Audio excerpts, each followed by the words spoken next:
বাংলাদেশ সামরিক বাহিনীর প্রধান বিএমএর কমান্ডার, আমার ক্যাডেট ভাইয়েরা, আপনারা সকলেই আমার আন্তরিক অভিনন্দন গ্রহণ করুন। বহুকাল সংগ্রাম করেছিলাম যে বাংলাদেশে মিলিটারি একাডেমি হোক, কিন্তু আমরা পারি নাই তখন। আজ লাখো শহীদের রক্তের বিনিময়ে বাংলাদেশ স্বাধীন সার্বভৌম রাষ্ট্র। সেই জন্যই আজ বাংলাদেশের মাটিতে বাংলাদেশ মিলিটারি একাডেমি স্থাপিত হয়েছে। আমি স্মরণ করি সেই সমস্ত শহীদ ভাইদের যারা স্বাধীনতার জন্য রক্ত দিয়েছে, আত্মাহুতি দিয়েছে। আমি স্মরণ করি বাংলার 30 লক্ষ লোক রক্ত দিয়ে বাংলার স্বাধীনতা এনেছে। আর সত্যিই গর্বে আমার বুক ভরে যায়। এই জন্যই বাংলাদেশের মালিক আজ বাংলাদেশের জনসাধারণ। সেই জন্যই সম্ভব হয়েছে আজ আমার নিজের মাটিতে একাডেমি করা। যখন আমি আশা করি ইনশাল্লাহ এমন দিন আসবে এই একাডেমির নাম শুধু দক্ষিণ পূর্ব এশিয়ায় নয়, সমস্ত দুনিয়াতে সম্মান অর্জন করবে।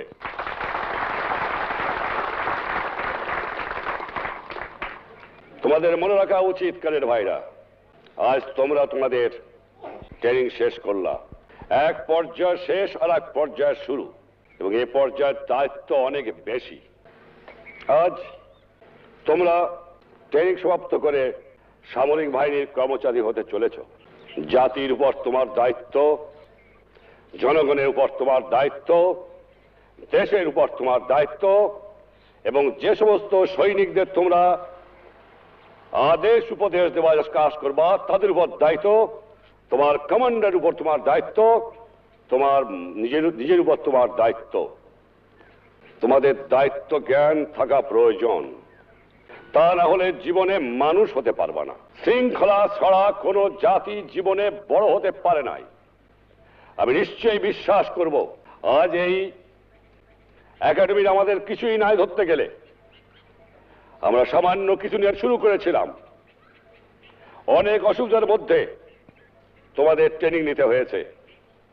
সবকিছু তোমাদের আমরা দিতে পারি নাই।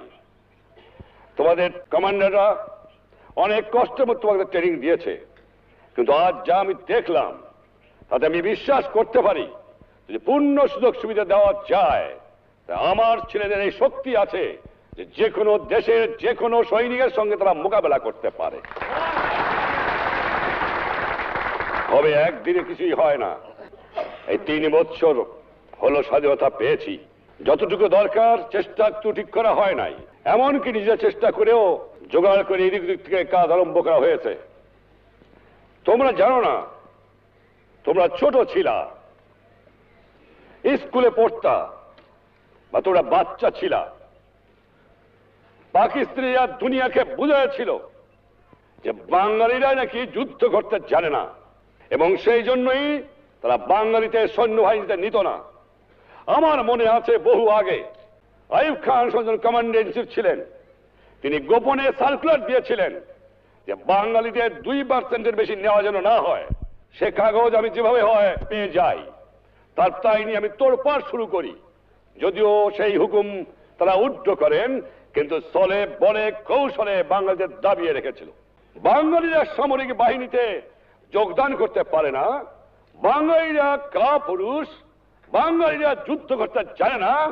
পাকিস্তানের সৈন্যরা বাংলার মাটিতে দেখে গেছে যে কেমন করে বাঙালিরা যুদ্ধ করতে পারে, এবং মুক্তি বাহিনীর ভয়তে তাদের বড় বড় শক্তিওয়ালা বুড়িওয়ালাদের জান শেষ হয়ে গিয়েছিল। আমরা বাঙালিরা আর হতে পারি, কিন্তু আমরা কাপুরুষ নই। আমি আমার মাতৃভূমিকে ভালোবাসতে পারি। যুগ যুগ ধরে বাঙালিরা পরাধীন ছিল। 200 বছর ইংরেজের আমরা পরাধীন ছিলাম।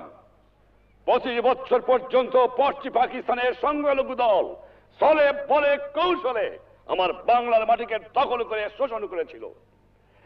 এই ক্যান্টনমেন্টে বাঙালিদের স্থান ছিল না। যাওয়ার সময় বাংলাদেশ রাস্তায় অপমান করা হতো। আমার নিজের আমার নিজের জানা আছে। যখন আমি এইখান থেকে কোনো সময় গাড়ি নিয়ে পাস করেছি, সমস্ত শরীর আমার জ্বলে উঠত। আমি প্রতিজ্ঞা করেছিলাম যে দুশ্মনদের বাংলার মাঝ থেকে উৎখাত করতে হবে। অনেক ব্যথা, অনেক দ্বন্দ্ব, অনেক জুলুম, অনেক মামলার আসামি, অনেক কারাগারে নির্যাতন আমি শুধু নই, হাজার হাজার কর্মী সহ্য করে বাংলার মাটিকে মুক্ত করার জন্য সংগ্রাম করেছে। তোমাদের কাছে একটা জিনিস তোমাদের মনে রাখা দরকার, দেশ যখন আমার আছে, মাটি যখন আমার আছে, বাংলার সোনার মানুষ যখন আছে, যদি আমরা সোনার ছেলে পয়দা করতে পারি, ইনশাআল্লাহ আমার যে স্বপ্ন সোনার বাংলা তা একদিন হবে। আমি দেখে না যাওয়ার পারি, কিন্তু ইনশাআল্লাহ হবে। আজ ইনশাআল্লাহ বাংলার সম্পদ আর কেউ লুট করে নেবার পারবেন না। বাংলার মাটিতে বাংলার সম্পদ থাকবে, বাংলার মানুষ ভোগ করবে। যে জাতি 30 লক্ষ লোক রক্ত দিতে পারে স্বাধীনতার জন্য, সেই জাতি দরকার হলে কোটি লোকের জীবন দেবে বাংলার স্বাধীনতাকে রক্ষা করার জন্য। ছেলেরা আমার, তোমরা নতুন জীবনে যাচ্ছ। মনে রেখো, তোমরা এক একজন সামরিক কর্মচারী, যাদের নিচে থাকবে সমাজ সৈনিক বাহিনী। তাদের কাছে অনেক শেখার আছে, তাদের সঙ্গে মিশতে হবে, তাদের জানতে হবে, তাকে সময় দুঃখের সময় দাঁড়াতে হবে, তাদের পাশে থাকতে হবে। মনে রেখো, শাসন করা তারই সাজে সোহাগ করে যে। তুমি যখন শাসন করবা, সোহাগ করতে শেখো। তাদের দুঃখের দিনে পাশে দাঁড়িয়েও, তাদের ভালোবেসো, কারণ তোমার হুকুমে সে জীবন দিবে। তোমাকে শ্রদ্ধা অর্জন করতে হবে। সে শ্রদ্ধা অর্জন করতে হলে তোমাকে শৃঙ্খলা শিখতে হবে, নিজকে সৎ হতে হবে, নিজকে দেশকে ভালোবাসতে হবে, মানুষকে ভালোবাসতে হবে এবং চরিত্র ঠিক রাখতে হবে। তা না হলে কোনো ভালো কাজ করা যায় না। মনে রেখো, আজ তোমরা আমার প্রথম ক্যাডেট বাংলাদেশের মিলিটারি একাডেমির। তোমাদের দেখবে ভবিষ্যৎ ছেলেরা যারা আসবে, তোমাদের কাছে তারা শিখবে। আমার মুখ কালা করো না, কারণ দেশের মুখ কালা করো না, সায়চাত করি মানুষের মুখ কালা করো না। তোমরা আদর্শবান হও, সৎ পথে থেকো। মনে রেখো, মুখে হাসি বুকে বল তেজে ভরা মন, মানুষ হইতে হবে মানুষ। যখন মাঝে মাঝে আমরা অমানুষ হয়ে যাই। এত রক্ত দেওয়ার পরে যে স্বাধীনতা এনেছি, পরিত্রে পরিবর্তন অনেকের হয় নাই। এখনো ঘুষখোর, দুর্নীতিবাজ, চোরা কারবারি, মুনাফাখোরি বাংলার দুঃখী মানুষের জীবনকে অতিষ্ঠ করে তুলেছে। দীর্ঘ 3 বছর পর্যন্ত এদের আমি অনুরোধ করেছি, আবেদন করেছি, হুমকি দিয়েছি, ছোড়া নাহি শোনে ধর্মের কাহিনী। কিন্তু আর না, বাংলার মানুষের জন্য জীবনের যৌবন আমি কারাগারে কাটিয়ে দিয়েছি। এ মানুষের দুঃখ দেখলে আমি পাগল হয়ে যাই। কাল যখন আমি আসতেছিলাম ঢাকা থেকে, এত দুঃখের মধ্যে না খেয়ে কষ্ট পেয়েছে, গায়ে কাপড় নাই, কত অসুবিধার মধ্যে বাস করতেছে। হাজার হাজার লক্ষ লক্ষ লোক দুপাশে দাঁড়িয়ে আছে আমাকে দেখবার জন্য। আমি মাঝে মাঝে প্রশ্ন করি, তোমরা আমাকে এত ভালোবাসো কেন?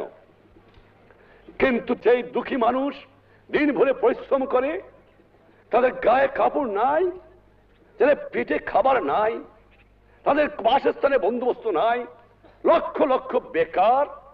পাকিস্তানিরা সর্বস্ব লুট করে নিয়ে গেছে, কাগজ ছাড়া আমার কাছে জন্য কিছু রেখে যায় নাই, বিদেশ থেকে ভিক্ষা করে আমাকে আনতে হয়। আর এই চোরের দল আমার দুঃখী মানুষের সর্বনাশ করে বা লুটতরাজ করে খায়।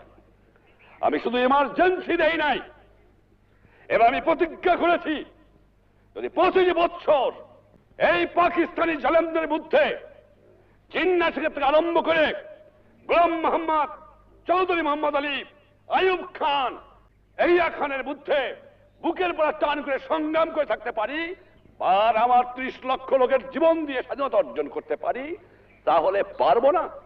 নিশ্চয়ই ইনশাআল্লাহ পারবো। এই বাংলার মাটির থেকে দুর্নীতিবাজ, এই ঘুষখোর, এই মুনাফাখোরি, এই চোরাচালানদের নির্মূল করতে হবে। আমিও প্রতিজ্ঞা নিয়েছি, তোমরাও প্রতিজ্ঞা নাও, বাংলার জনগণও প্রতিজ্ঞা গ্রহণ করো। আর না, অসহ্য সীমা হারিয়ে ফেলেছি। এই জন্য জীবনের যৌবন নষ্ট করি নাই, এই জন্য শহীদরা রক্ত দিয়ে যায় নাই যে কয়েকটা চোরাকারবারি, মুনাফাখোর, ঘুষখোর দেশের সম্পদ বাইরে করে দিয়ে আসে, জিনিসের দাম গুদাম করে মানুষকে না খাওয়া মারে। উৎখাত করতে হবে বাংলার বুকের থেকে এদের।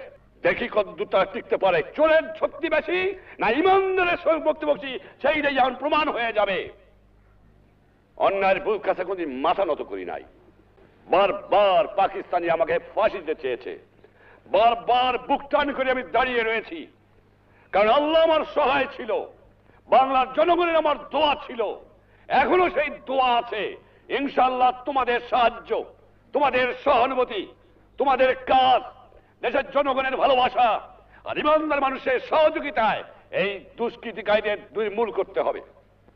আর এক দল আছে যারা বিদেশির অর্থে বাংলার স্বাধীনতাকে নস্যাৎ করতে চায়, রাতের অন্ধকারে নিরপরাধ মানুষকে হত্যা করে, যারা বিদেশি আদর্শ বাংলার মাটিতে চালু করতে চায়, তাদের বাংলার মাটিতে স্থান হবে না। মনে রেখো তোমরা, তাদের শেষ বাংলার মাটিকে শেষ করতে হবে। কেমন করে একটা লোক নিজের দেশের মাতৃভূমিকে বিক্রি করতে পারে পয়সার লোভে, ভাবতে আমি শিহরিয়া উঠি। তোমরা মনে রেখো আমার ছেলেরা, জীবনে তোমরা যে কাজে নেমেছ, উপরের যারা তোমার হুকুম দেবে, তোমরা ওয়াদা করলা এখনই, তাদের হুকুম মানতে হবে। তুমি যদি তাদের হুকুম না মানো, নিচে যা তোমার আছে তা তোমার হুকুম মানবে না। সেই জন্যই তোমাকে হুকুম মানতে হবে। আমি তোমাদের প্রধানমন্ত্রী আসতে পারে অনেক, প্রধানমন্ত্রী যেতে পারে অনেক, আমি তোমাদের প্রধানমন্ত্রী হিসেবে কথা বলছি না, আমি তোমাদের জাতির পিতা হিসেবে আদেশ দিচ্ছি। কারণ জাতির পিতা একবারই হয়, দুবার হয় না। প্রধানমন্ত্রী অনেক হবে, অনেক আসবে, প্রেসিডেন্ট অনেক হবে, অনেক আসবে, সেই হিসাবে তোমাদের আমি ভালোবাসি, তোমরা জানো। তোমরা সৎ পথে থেকো, মাতৃভূমিকে ভালোবাসো। মনে রেখো, তোমাদের মধ্যে যেন পাকিস্তানের মেন্টালিটি না আসে। তোমরা পাকিস্তানের সৈনিক নও, তোমরা বাংলাদেশের সৈনিক। তোমরা হবে আমার পিপুলস আর্মি। তোমরা পেশাদার বাহিনী নয়, তোমরা শুধু সামরিক বাহিনী নও। তোমাদের দরকার হলে নিজের উৎপাদন করে খেয়ে তোমাদের দেশকে বাঁচতে হবে। এটা হবে আমার জনগণের বাহিনী, এটা হবে পিপুলস আর্মি, এটা পাকিস্তানের পেশাদারি আর্মি হবে না। এইদিকে তোমাদের খেয়াল রাখা দরকার। আর যেখানে অন্যায় অবিচার দেখবা, চরম আঘাত করবা, ন্যায়ের পক্ষে দাঁড়াবা, গুরুজনকে মেনো, সৎ পথে থেকো, শৃঙ্খলা রেখো, তাহলে জীবনে মানুষ হতে পারবা। একথা তোমাদের ভুললে চলবে না। ইনশাআল্লাহ আমি গর্বিত। আমি যেমন আমার সামরিক বাহিনীকে স্মাগলিং বন্ধ করার হুকুম দিলাম, আমি নিশ্চয়ই আজ গর্ব করে বলতে পারি 25 বছরে স্মাগলিং বন্ধ করতে পারে নাই, কিন্তু ইনশাআল্লাহ এবার শতকরা 95 স্মাগলিং আমার সামরিক বাহিনী বন্ধ করতে পেরেছে বিডিআরের সাহায্য নিয়ে। তাদের জনগণের সহযোগিতার প্রয়োজন। মনে রেখো, জনগণ কারা? তোমার বাপ, তোমার ভাই। তোমাদের তোমাদের যে মায়না আসে কোত্থেকে আসে? সরকারি বেসরকারি কর্মচারী যারা এখানে আছেন, তাদের সকলের বেতন আসে বাংলার দুঃখী মানুষের ট্যাক্সের টাকা দিয়ে। তোমরা তাদের মালিক নও, তোমরা তাদের সেবক। তাদের অর্থে তোমাদের সংসার চলবে। তাদের শ্রদ্ধা করতে শিখো, তাদের ভালোবাসতে শিখো। নিশ্চয়ই যেখানে অন্যায় হবে সেখানে দমন করবা, কিন্তু নিরপরাধ লোকের উপর যেন অন্যায় না হয় এদিকে খেয়াল রেখো। তোমাদের জন্য আমার শুভেচ্ছা রইল। আজ তোমরা বুঝতে পারবা কিনা আমি জানি না, কিন্তু আমার মনে যে কি আনন্দ তোমাদের আমি ভাষায় প্রকাশ করতে পারবো না। কিন্তু আমি কোনদিন ভাবি নাই, যখন আমি আগরতলা বন্দী ছিলাম, যখন পাকিস্তানে মেওয়ালি জেলে বন্দী ছিলাম, আমি ভাবি নাই যে তোমাদের এভাবে প্যাড হবে, আমার বাংলাদেশ মিলিটারি একাডেমি হবে, এবং তা আমি দেখে যাব। এ জানতাম যে হবে, ইনশাআল্লাহ হবে, এ বিশ্বাস আমার ছিল, কিন্তু দেখে যাব এ আমি ভাবি নাই। কিন্তু আল্লাহ আমাকে দেখাইছে। আরো দেখতে চাই। সে কি জানো? সোনার বাংলা দেখতে চাই। আরো দেখতে চাই কি জানো? দুঃখী মানুষের মুখে হাসি ফুটাতে চাই। আরো দেখতে চাই এদেশের দুঃখী মানুষ পেট ভরে ভাত খাক, গায়ে কাপড় পড়ুক, অত্যাচার অবিচার জুলুম বন্ধ হয়ে যাক। এইটি আমি দেখতে চাই। এই জন্য সকলের কাছে আমার আবেদন, আজ তোমাদের এই প্ল্যাটফর্ম থেকে সামরিক বাহিনী, বেসামরিক বাহিনী, জনগণ সকলকে আবেদন করব, সংঘবদ্ধ হয়ে এর বিরুদ্ধে সংগ্রাম করো আর দেশ গড়ার কাজে আত্মনিয়োগ করো। কাজ করব না, পয়সা দাও। ফ্যাক্টরিতে কাজ করতে হবে, উৎপাদন বাড়াতে হবে, কলে কারখানায় কাম করতে হবে, উৎপাদন বাড়াতে হবে। কারণ লাফালে চলবে না, লাফানো আর আমি অ্যালাউ করব না। 3 বছর করেছি আয় নয়, কারণ দেশের সম্পদ বাড়ালে দেশের মানুষ বাঁচতে পারে না। তাই আজকে এই একাডেমি তোমাদের অনেক কষ্ট হয়েছে, আমি জানি, অনেক দুঃখের মধ্যে তোমাদের শিখতে হয়েছে, তোমাদের কমান্ডারদের বহু কষ্ট করে তোমাদের শেখাতে হয়েছে, অনেক অসুবিধা তোমাদের আছে, একদিনে হয় না।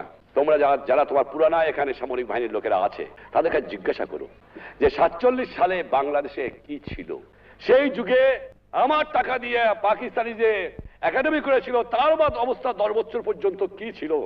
আমি নিশ্চয়ই আনন্দিত যে 3 বছরের মধ্যে কিছু কিছু বন্দোবস্ত আমি আমার সামরিক বাহিনীর জন্য করতে পেরেছি, সকলের জন্য করতে পেরেছি। অনেক দিন লাগে, একটা একাডেমি একদিনে গড়ে তোলে না, অনেক প্রয়োজন। ইনশাআল্লাহ হবে, ভালোভাবে হবে, এমন হবে যে দুনিয়ার মানুষ দেখতে আসবে আমার একাডেমিকে, এই বিশ্বাস আমি রাখি। তোমাদের কাছে আমার শুভেচ্ছা রইল, আমার আদেশ তোমরা মনে রেখো, আমার স্নেহের আবেদন তোমরা মনে রেখো। আমি তোমাদের দোয়া করব, বাংলার জনগণ তোমাদের দোয়া করবে। তোমরা আমার ফার্স্ট ব্যাচ, তোমরা কাল থেকে সরকারি অফিসার হয়ে যাওয়া, তোমরা আদর্শ সৃষ্টি করো, যাতে তোমাদের যারা ফলো করে আসবে তারাও যেন আদর্শবান হয়। তোমাদের উপর আমার এই বিশ্বাস আছে। আমি তোমাদের ধন্যবাদ জানাচ্ছি, আমি আমার চিফ অফ স্টাফকে ধন্যবাদ জানাচ্ছি, আমি কমান্ডারকে ধন্যবাদ জানাচ্ছি, যারা ইনস্ট্রাক্টর ছিল তাদের আমি ধন্যবাদ জানাচ্ছি, আর যারা সহযোগী তাদের আমি ধন্যবাদ জানাচ্ছি। এবং ধন্যবাদ জানিয়ে তোমাদের কাছ থেকে আমি বিদায় নিচ্ছি। ইনশাআল্লাহ স্বাধীন দেশে রক্ত দিয়ে স্বাধীনতা এনেছি, এই স্বাধীনতা নিশ্চয়ই ইনশাআল্লাহ থাকবে, কেউ ধ্বংস করতে পারবে না। তবে স্বাধীনতা বৃথা হয়ে যাবে যে বাংলার মানুষের, দুঃখী মানুষের মুখে হাসি ফুটাতে না পারো। সেই জন্য তোমাদের কাছে আমার আবেদন রইল, সৎপথে থেকো, খোদা নিশ্চয়ই তোমাদের সাহায্য করবে। বিদায় নিচ্ছি, খোদা হাফেজ, জয় বাংলা, ধন্যবাদ।